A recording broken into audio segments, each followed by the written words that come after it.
आपकी खिदमत में हाजिर है और आप देख रहे हैं हमारा यूट्यूब चैनल के। जहाँ भी रहे खुश रहें, बात रहे, हंसते मुस्कुराते रहें। तो जी आज हम आपके साथ एक नए एक्सपेरिमेंट में हाजिर हुए हैं। हमने एक गुब्बारा लिया, एक गिलास लिया और माचिस।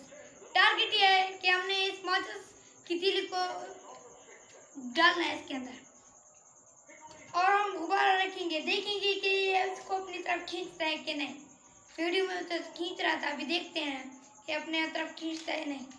एक की बजाय हम 2 तीली डाल देते हैं ताकि हमारे एक्सपेरिमेंट में कोई कमी ना हो।